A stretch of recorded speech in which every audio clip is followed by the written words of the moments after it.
Okay, so our first speaker this morning, as we will begin our first panel, Economies of Long Island Whaling Communities. Our first speaker is John Strong, who is Professor Emeritus of History and American Studies at Long Island University. He's the author of 4 major books on the history of Native peoples in our region. The Algonquin peoples of Long Island from earliest times to 1700, the Algonquin peoples of Long Island today, the Mataukus Indians of eastern Long Island, the Unkachog people of eastern Long Island, and many, many journal articles. I think it's fair to say that John Strong, in his retirement, has been more productive and continues to be more productive than many historians in their prime days of teaching.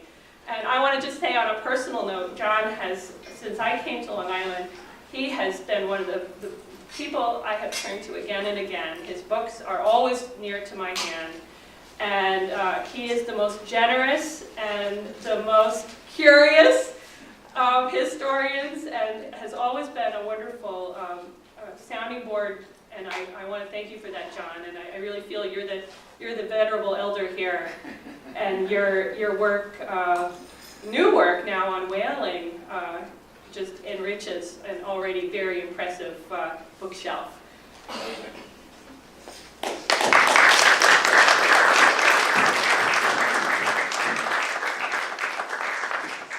Well, thank you for that generous introduction. I hope I can live up to it. I wanted to, this is a good place to begin our conference, because this is where it all started, off the shores of Long Island. The whole whaling industry, the whale design that we're familiar with in the 19th century, they simply replicated everything that was done here. It was the English and the Basques, but these were the first American whalers.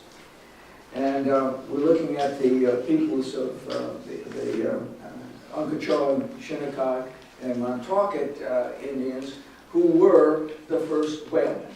Because when the English got here, they had no experience. They were farmers. They had no experience whatsoever with maritime culture, and particularly with hunting with spears and the sort of equipment that had been used by the Basque and some of the early English in that area of the North Atlantic. So they had to turn to the Native Americans to provide them with the kind of skill, with navigating in the surf, and with skill with their hunting technology and so forth. The whale that they were after was the North Atlantic right whale. These Eubalena glacialis, these frequented the waters off from the shore from November to March. You can see the, I don't know if I have a pointer, but you can see the migration pattern where they passed along the shore, the females going down to the area off Georgia to spawn, and then coming back up with their offspring.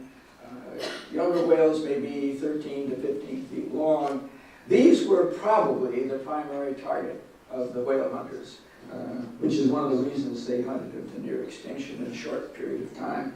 The other drawing is the Basque, English, and Dutch whaling that was done offshore in Spitsbergen Island, and their techniques were pretty much the same that were used on Long Island. They were not, and one of the reasons for that was because there was no way to do the trying out of the blubber without coming back to shore, so they couldnof very far. So most of the whaling was indeed shore whaling. The role of the whale in the native culture and so forth is not well known. But we did find this, I shouldn't say we, this Mica Tablet was found by a farmer in Brookhaven in the 1840s or 50s. It's now in the New York State Museum, but this is a redrawing that was done by David Martine, who will be talking with you later today. And it's kind of interesting. Apparently some sort of a sea spirit. You can see what appeared to be the tails of whales around the edges. Perhaps this creature was swimming amongst the whales. He has a characteristic features that are similar to what are used in the Cherokee. The horns would, sticking up in the head, would symbolize the beasts of the land. The feathers would be the birds, and the figure itself, sort of a serpent kind of figure, underneath. So the three worlds are represented, a very powerful kind of image. You find this with the Cherokee, you find it out in the mound building cultures and so forth. But we don't know anything more about it than this. But there it is. Now, of course, now we move very quickly, when the English came, from the sacred to the commercial. You can begin to get a sense of the importance of whaling, the economic importance here. An adult right whale yields from 35 to 53 barrels of oil. In 1687, 14 whaling companies in Southampton produced 2,148 barrels, probably 40 to 60 whales killed during that season. And in 1699, we do have a reference to William Tanger Smith, St. George Manor, reported that he earned a profit of 500 pounds in the previous year, maybe 5 to 7 whales. In 1708, 111 whales were killed off Long Island shores, producing 4,000 barrels of oil. At 2 pounds sterling, that's 8,000 pounds. Robert Fordham, the wealthiest man in Southampton, had an estate valued at 2,300. These are all from the estate records. Lyon Gardner, only 1,400. In other words, all of these estates came to about 7,710 pounds. And in other words, in one season, they brought in enough profits to equal. So you can imagine the importance of this on the, it really pushed Eastern Long Island into the global economy and changed everything. They were still doing farming, but now they could buy stuff from England. So when you look at the inventories, you'll see silverware, linen in the Southampton and East Hampton inventories of their estate records, and they were buying, and they were paying cash in effect, which was very unusual in the colonial period. Again, coming back to the right whale, it's called that because it was the right whale to hunt. It's a surface feeder, swims close to shore, and after it's been killed, it remains buoyant. So you have time to tow it ashore, which is an important feature as well. But as I point out here, they were hunted to near extinction by the mid-18th century. There are only about, today there are about 300 left. If you look at the profits from one whale, to come back to the economics of this, a 20-acre homestead with a house and a barn could be purchased for from 35 to 70 pounds. So one whale, if it was an adult whale, could do that. So that gives you a sense of this, the importance. And I think the rest of the story here sort of sets the tone for what was happening in the 19th century. Whale oil, of course. The picture on the right is a photograph from 1907 of Wainscott. It was a trying station there.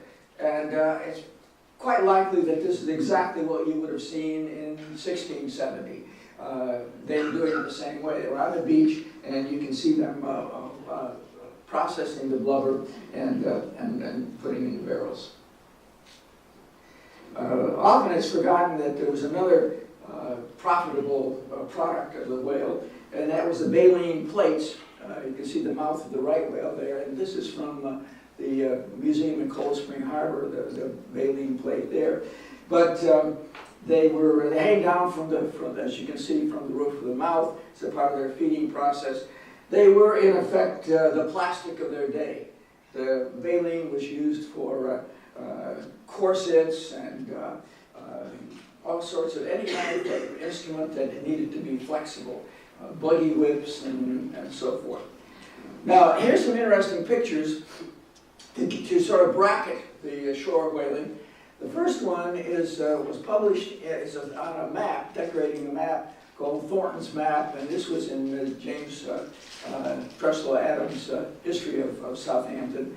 And it shows a decoration. There's a right whale, and you can see the spouts coming out. The right whale has two spouts on the top of the head, and it forms like a V shape when you see it from shore. The boat crews are not quite accurate here. There are only 4 men in the boat. But in 1722, on the other end of this, is a decoration on the map of Gardiner's Island. And here you can see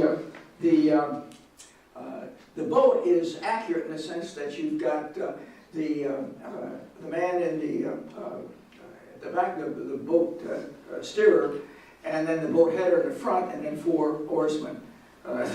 The fish looks more like a mackerel than a whale, but you know, it's giving some license on that. But what it does is to document that this, and you can also see on maybe not quite as clearly, there's Whale Hill, and there's references to whale operations that were going on Gardiner's Island on that map. This is the configuration that was developed probably by the Basques. We don't know for sure, but this is what was being used, I think, probably by the Basques, by the English, and then by the American shore whalers, and into the 19th century, the so-called catcher boats. They were not going from the shore, they were going from whatever the main boat was out to sea.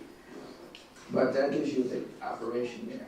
Here you can see, just putting down the nomenclature and so forth, the boat steerer in the back and the harpooner in the front. One of the things that always struck me, and that struck a lot of people as odd, is that there was a very intricate choreography that went on here.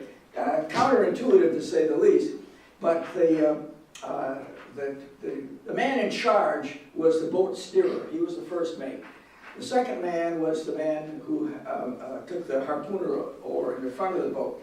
The harpooner would fix the harpoon in the whale, and once it was firmly attached, and the whale would start to swim away until he got tired, and then the man in the front, the harpooner, would change places with the guy in the back.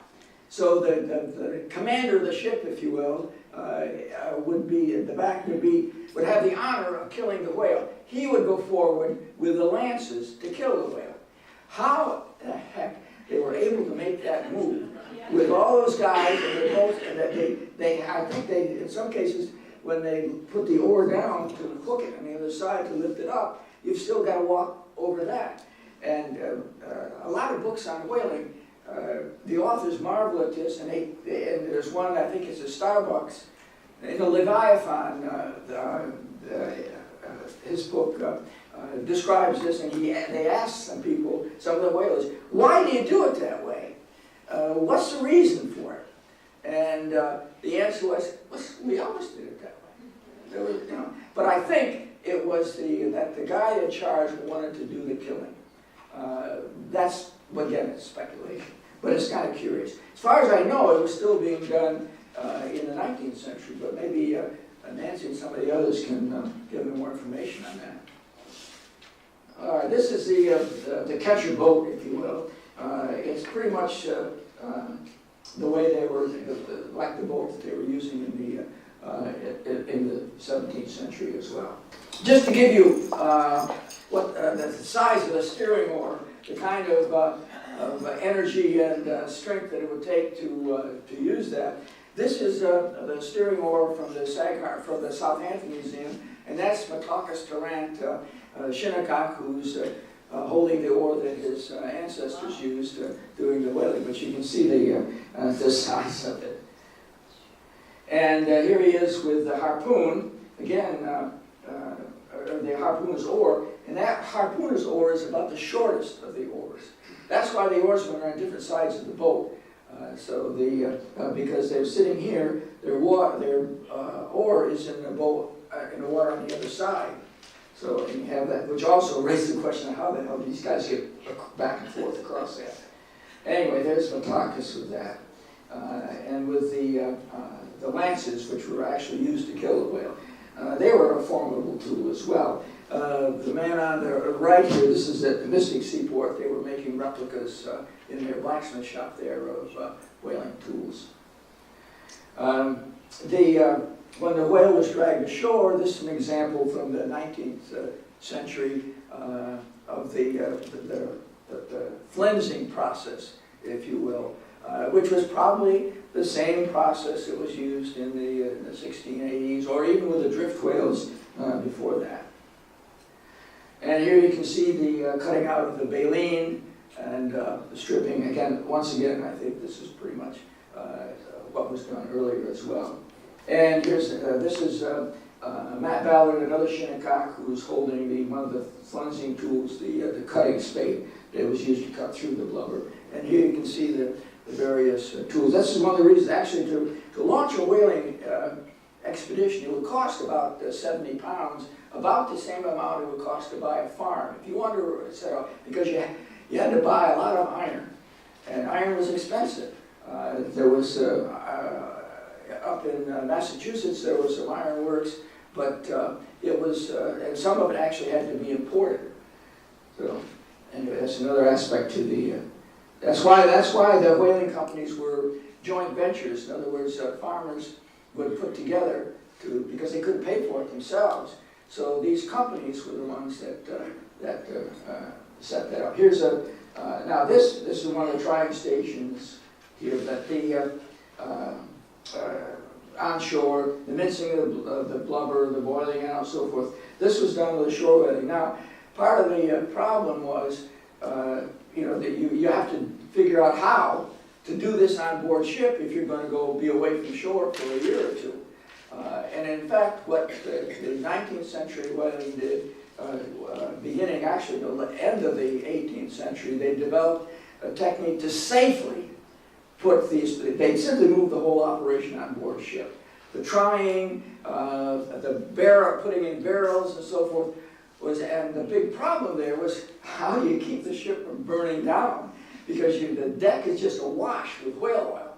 I'm amazed that there aren't more references to whale ships burning. There may be interesting to do some research on that. But and there are all sorts of stories about who was the first one to do it and when and so forth. But it was a major innovation. The whaling industry would not be what it was unless that problem had been solved.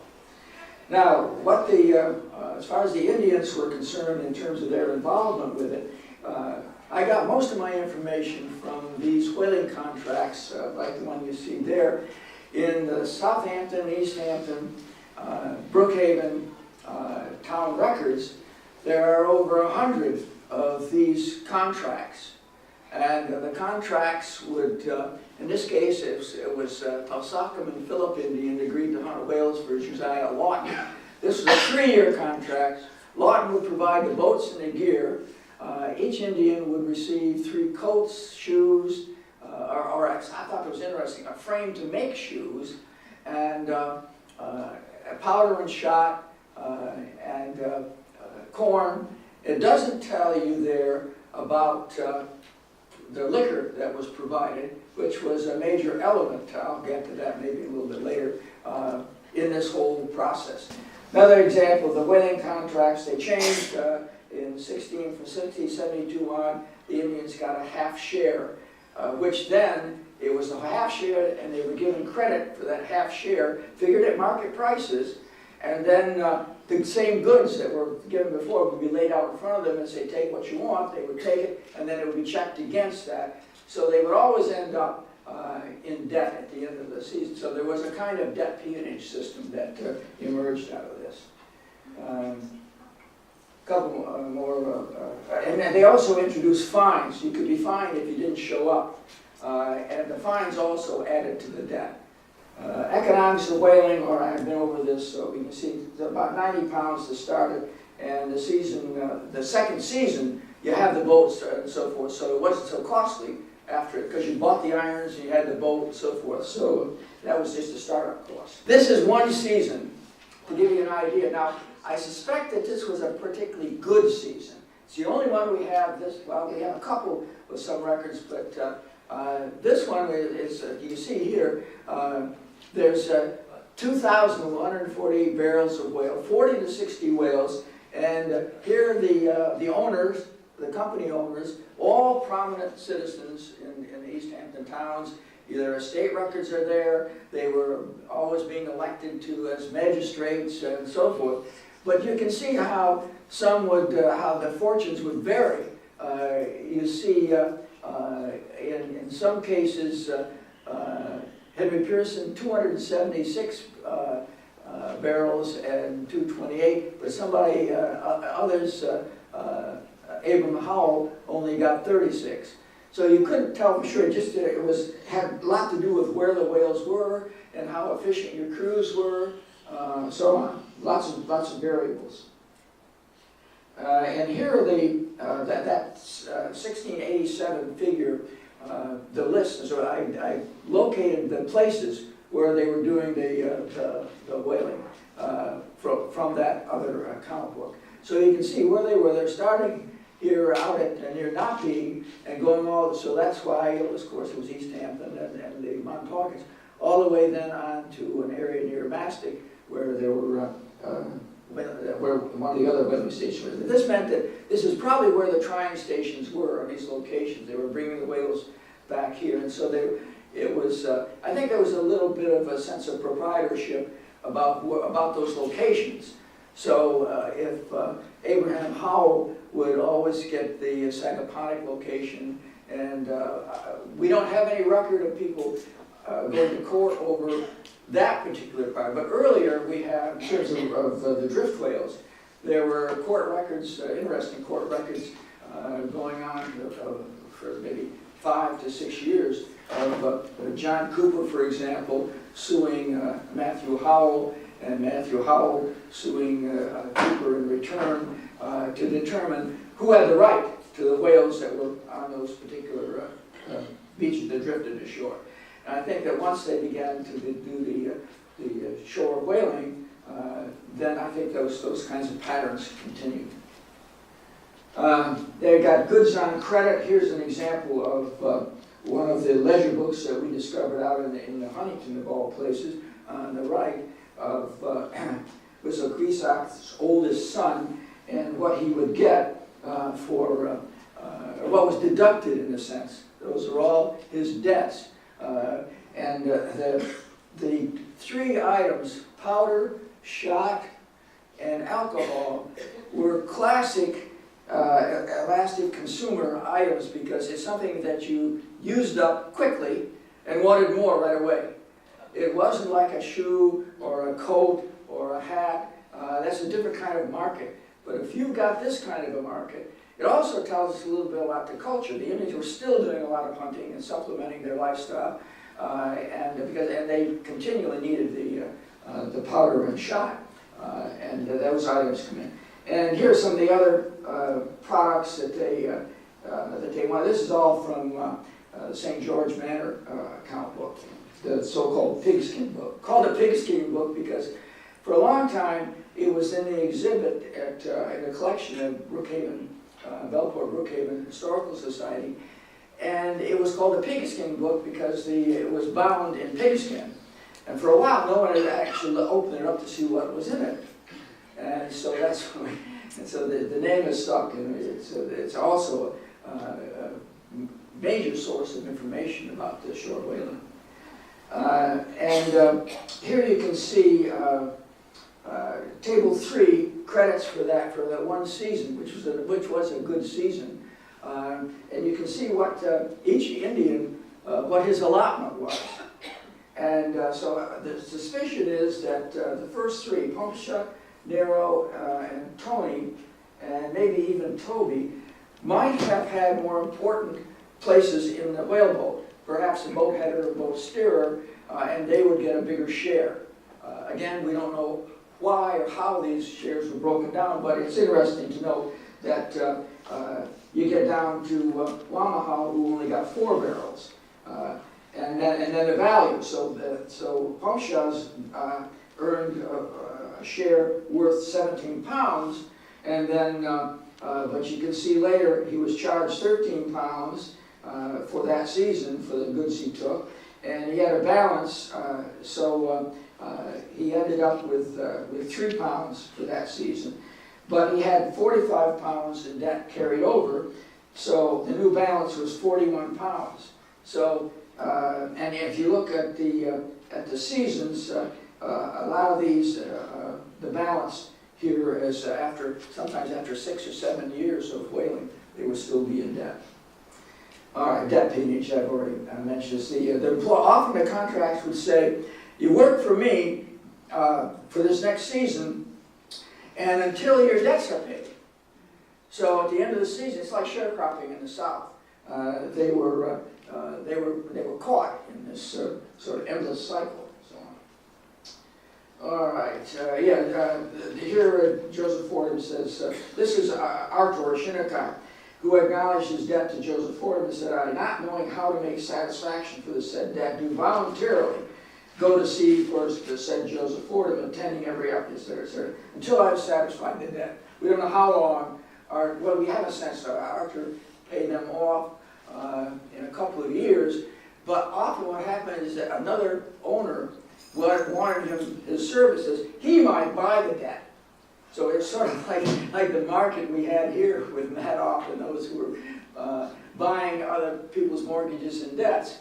If a farmer wanted to have a fence built, he might go to John Cooper, who had a debt from a whaler, and say to him, I'll pay this guy's debt, but now he owes it to me. So in a sense, he bought the guy to do his fence building for him. Okay. All right. Alcohol, the deadly medicine. We've talked about this. Alcohol was used to control and manipulate Native American labor. And it was distributed in these, what they call 2 gills, 5-ounce bottles. These bottles are found, this bottle was found in a grave above the Indians in the 18th century out in East Hampton. So the bottles had I think there also was a spiritual aspect to the mind-altering actions of alcohol.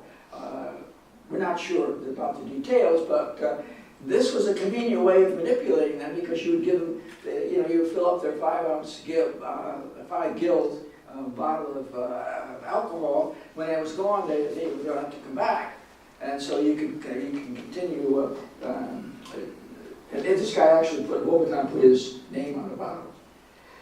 All right, conclusions. The whaling companies depended on Native American whalers.